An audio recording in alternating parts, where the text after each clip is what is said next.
Hey guys, it's April from Willow Rose Homestead, and today we're going to talk about self-sufficiency and preparedness. With everything going on in this world, we want to be prepared for anything that happens to be able to protect ourselves, protect our families, and be able to be self-sufficient. So we're going to take a deep dive and talk about this in just a few minutes. So come on back. See you in a minute. In 2025, there's top 3 survival wake-up calls. One is creating a paper trail. Why documentation and pet records and reliable light matter in a disaster. Let's discuss it. Sorry, I'm going to refer to my notes. So disasters don't just threaten your safety and your comfort. They can also separate you from your loved ones and your most essential records, and the ability to prove who you are, especially in this time and era with everything going on in this community and society. You need to be able to prove who you are with your IDs and what you own and what you've owed. In the wake of a fire, flood, earthquake, or other large-scale events, like a natural disaster or a self-made disaster, many survivors find themselves without access to their insurances, their medical care, or even basic supplies. Not because these things are unavailable, but because the system that connects them are overwhelmed and they simply cannot verify your identity. This week, with everything that just happened in this world, we're taking a big but manageable step toward preparing for those worst ever scenarios. You should gather your supplies and protect critical documents and provide access to information and emergency news. And ensure that you and your pets and your children and your family are properly accounted for. You should also develop a plan with your family members that if you ever got separated, or say one person is in one part of the city and another person in the other part of the city because you don't always work close by, that there's always a meetup point. And everybody knows that if something happens, you meet at that point. So you should develop a plan with your family members to make a strategy of where you're going to meet.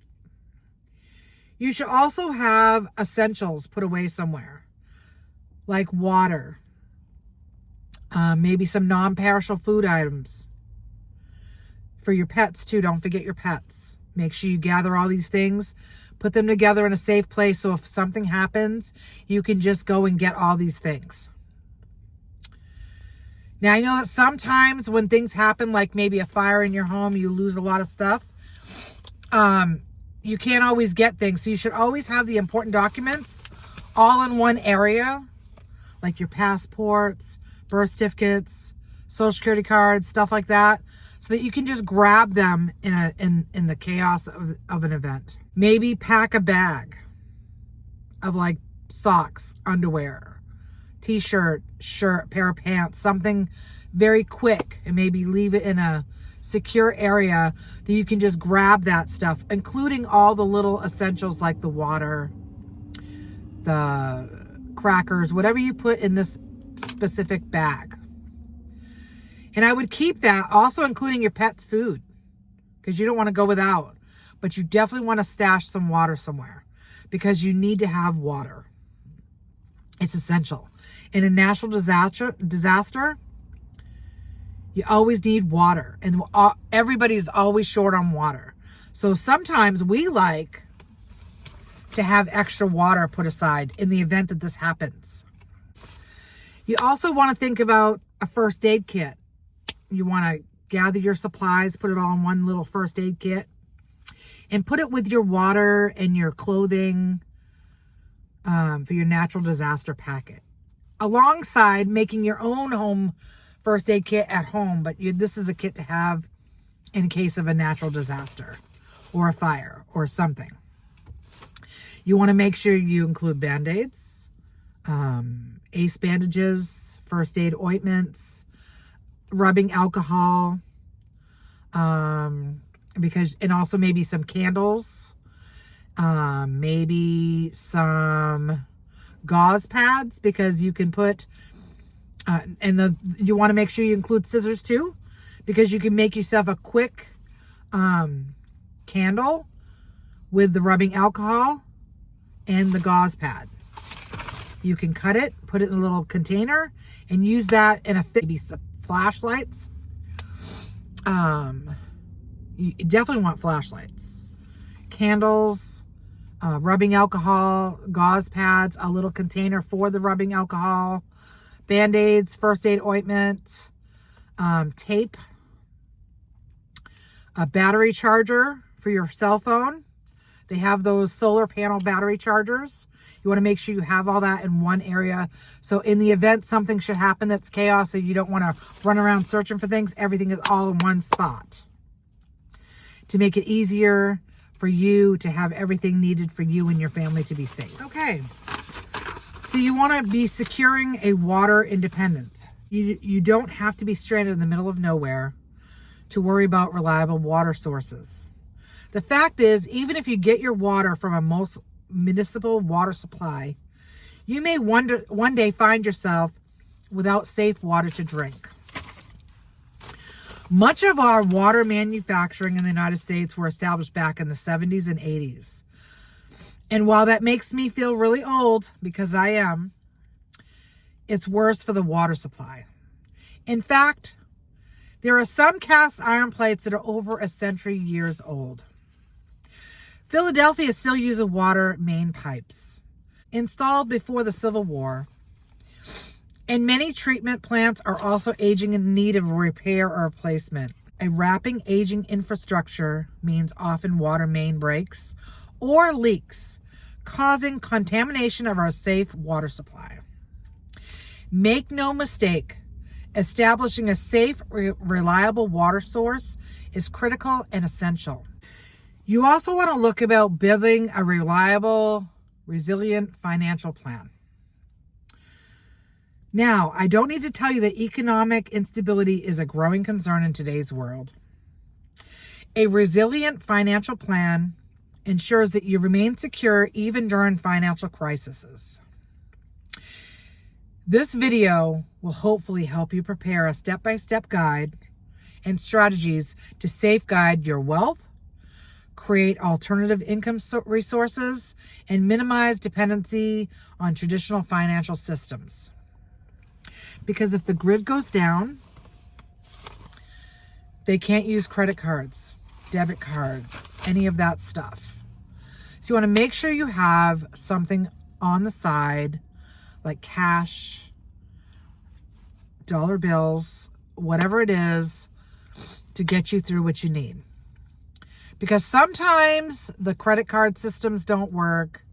Sometimes the grid is down. What do you do in that instant? People don't always have their card readers to make them work, especially if the power's out. They're not going to work. So you kind of want to try to have a safe supply of money on the side. I know it's kind of awkward to do now in this day and age, but it's the smartest thing to do. Get yourself a little safe for your home. Find a place to stash this cash. Because if the grid goes down, you're going to need that for gas, extra food, anything. Because the credit cards and the card readers are not going to work and you're not going to be able to get it. Whatever you're trying to get, unless you have cash and the grid's down, you're not going to be able to get anything. And it's going to be chaos. Because a lot of people are going to panic. And people do some things in a panic rage. Preparing for the economic collapse. Practical steps for real preparedness. The thought of an economic collapse is unsettling. Yet, history has shown us that financial downturns, hyperinflation, and recessions are not just possibilities, but eventualities. In the current political climate, I am seeing a wide range of opinions from we're saved to we're doomed. While mainstream discussions often focus on stockpiling food and precious metals, there are several overlooked aspects of preparation that can help make all the differences if you were in this situation. In this video, I'll cover not just the basics, but also unique and highly attainable strategies to prepare for serious economic crisis. So one of these strategies is staying under the government's radar.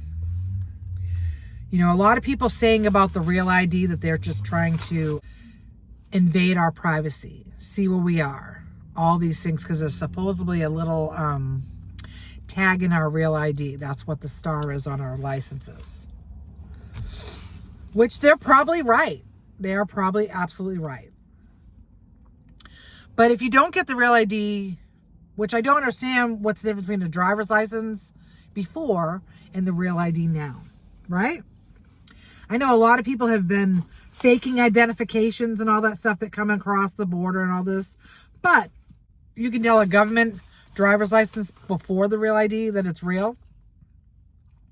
We don't have to go through all this extra shenanigans to go get what's called a Real ID to be able to fly. They're saying you can't fly without this Real ID. Why? You have the identification that proves who you are prior to this. Why was the one prior okay? These are questions you need to ask yourself, because what is the government really planning? Because there's something more ahead. I'm not sure what that is, but there's something more ahead. It's very sad that this is where we are in this day and age. With everything that just occurred with Charlie Kirk and the Ukrainian woman on the train and the mass shooting at the schools and all these horrific tragedies that are happening across the country. Something more is coming. And I'm not sure what that is. So we just need to be prepared for what potentially could happen. Because at the end of the day, we want to keep ourselves and our families and our pets safe. How do you do that? How do you ensure that your family is going to be safe? How do you make sure that you have the essentials? How do you make sure that this isn't just a setup? You know, I'm not sure how we got here. But I know for me and my family, I want to make sure that we're going to be okay. Because I would hate for some natural tragedy to happen or some man-made disaster to happen and we're not ready. So I would like to make sure that my family has the perfect plan. And I would love to help you guys have the perfect plan as well. You know, let me know if I'm missing something in the comments. Because we need to help each other out, right? Because I'm sure there's some information that I am missing. But like I said, we want to make sure we have everything at the palm of our hands in a natural disaster or even a man-made disaster. Like a couple years ago here in California, we had a power outage because of the power plant, right? We were stuck at work for 3 hours with no power. And then when we were driven home, there were people on the freeway stuck for hours because everybody was on the freeway trying to get out of here because nobody knew what to do. Nobody was prepared. And when we did get to go home, it took a long time to get home. And then when I got home, I found my husband and my grandchild and my neighbor in my yard with no electricity, no food, nothing. I mean, it was horrific. And we were not prepared for just the power outages. So how do you make sure that you're prepared? By gathering all these items and putting it in a safe place. So when something like this happens, we can just grab it and go. By creating a plan with your family, a meeting point somewhere that you guys can meet up to know that they're all safe, because you're not going to have cell phones. You're not going to know if your child or your husband or your grandchild is okay unless you have that meeting point, because nothing is going to be working. So you all need to be prepared and ready, because it's something bigger coming soon. And we just got to know that we're going to be okay. Well, that's all I have for you guys today. Like I said, if there's anything that I'm missing, please help me out and let me know in the comments. Please comment, like, share, and subscribe. And please don't forget to hit that bell. It really does help me. And I'll see you next time on Willow Rose Homestead. Bye!